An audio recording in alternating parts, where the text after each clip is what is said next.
parents want every child to be college and career ready, whether they are in Scarsdale or whether they are in Yonkers. So it's the responsibility of the adults, it's the responsibility of the educators to ensure that the same standards that are embraced in affluent communities are also embraced in communities that are underrepresented. So we may not compromise with the concept of making sure that students in urban centers have clear and specific standards. I do have a lot of ESL students, ELL students within my class.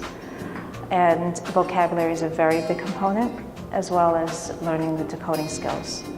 So standards are important because it builds the responsibility and accountability that these are the expectations that we need to know to be successful in life. Standards have helped Fermi to get out of being under receivership.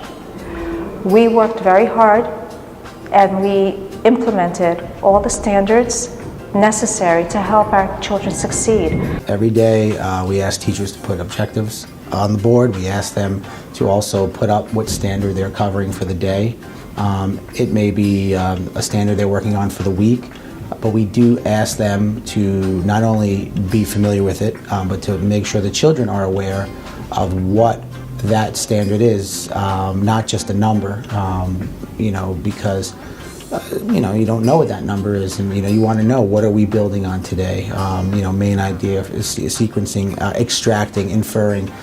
We want the children to know what they are expected to know. I actually have the standards, listed before I begin the lesson, so I go over them with the students. So they read that they will be able to read word problems and add and subtract fractions with like denominators. So I make sure that they have a clear understanding of what they should be taking away from the lesson. If you do not introduce high standards and you do not make it part of your daily work, then it's virtually impossible to transform a school. The standards do make sense. We need guidance for us as teachers and for the students and for parents, so for all three in connection together. In the absence of high standards, then education becomes a free-for-all.